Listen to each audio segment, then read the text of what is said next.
উপনির্বাচনকে সামনে রেখে ইন্ডিয়া জোট প্রার্থী রতন দাস বাড়ি বাড়ি প্রচারে বের হলেন মঙ্গলবার। আসন্ন লোকসভা নির্বাচনের সাথে ত্রিপুরা একটি আসন সাত রামনগর বিধানসভা কেন্দ্রে উপনির্বাচন ঘোষণা হয়েছে। নির্বাচনকে কেন্দ্র করে সিপিআইএম কংগ্রেস প্রার্থী রতন দাস বাড়ি বাড়ি প্রচারে বের হন। এদিন পিয়ারিবাবুর বাগান এলাকায় বাড়ি বাড়ি প্রচার চালিয়ে যান রতন দাস। সারা পাচ্ছি, রেসপন্স পাচ্ছি, মানুষ এগিয়ে আসছে না। অ্যাকচুয়ালি এখানে তো আমি আগেও বিধায়ক ছিলাম, তাদের সঙ্গে আমার পূর্ব পরিচয় আছে, আবার আসার সুযোগ হয়েছে। আমার পার্টি সিপিআইএম আমাকে প্রার্থী হিসেবে উপনির্বাচনে এখানে দাঁড় করিয়েছে মানুষের কাজ করার জন্যে। আমাদের কমরেডদের সঙ্গে নিয়ে আজকেই প্রথম বেরিয়েছি এবং সাড়া পাচ্ছি, মানুষ এগিয়ে আসছেন। কারণ এই সরকারের উপরে, এখানে যে আছে বিজেপি সরকার, এই সরকারের উপরে মানুষের খুব সীমা নেই, অপরিসীম খুব। নানা কারণে সর্বক্ষেত্রে এই সরকার ব্যর্থ। একটা যেই সরকার কাজ করতে পারে না, ব্যর্থ, এই সরকারের একমাত্র হাতিয়ার থাকে মিথ্যাচার আর সন্ত্রাস, গণতন্ত্র নিধন। এগুলোতে মানুষ তিতিবিরক্ত, যার জন্য মানুষ বলছেন যে এই সরকারের অবসান মানুষ চেয়েছিলেন 23 সালেই, এই গত বছর। তাদের ভোট কমেছে, সিট কমেছে বিজেপির, এটা আমরা দেখেছি। আরও কমতো যদি মানুষ নির্ভয়ে ভোট দিতে পারতেন। বাধা বিপত্তি সৃষ্টি করা হয়েছে, এগুলো অভিজ্ঞতা মানুষের।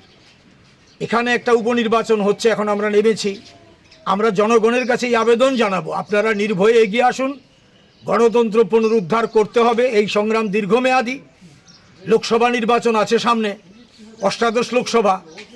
এই লোকসভা নির্বাচনে বিজেপিকে পরাস্ত করতে হবে, কারণ ভারতবর্ষের স্বাধীনোত্তর ভারতের সবচেয়ে জঘন্যতম সরকার হচ্ছে নরেন্দ্র মোদীর নেতৃত্বে বর্তমানে কেন্দ্রীয় সরকার।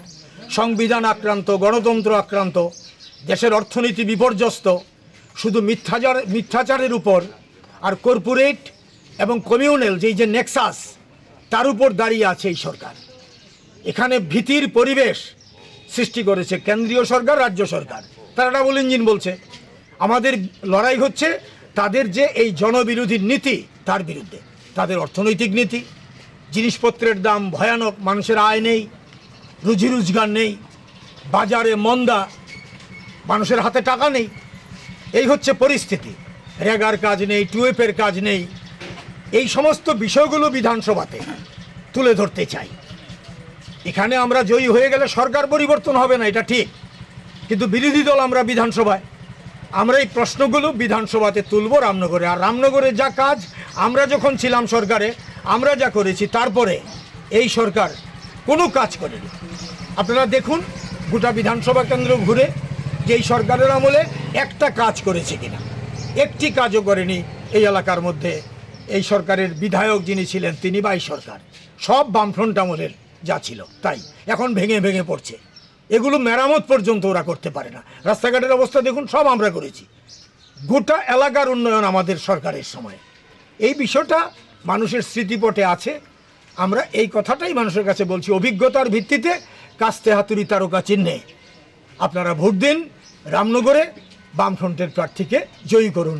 অ্যাট দ্য সেম টাইম লোকসভাতে আশিসবাবু দাঁড়িয়েছেন, কংগ্রেসের প্রার্থী, তাকেও ভোট দিয়ে জয়ী করার আবেদন আমরা সিপিআইএমের পক্ষ থেকে, বামফ্রন্টের পক্ষ থেকে করছি। একসঙ্গে দুটো ভোট হচ্ছে রামনগরে, আর অন্য জায়গায় একটা ভোটই হবে।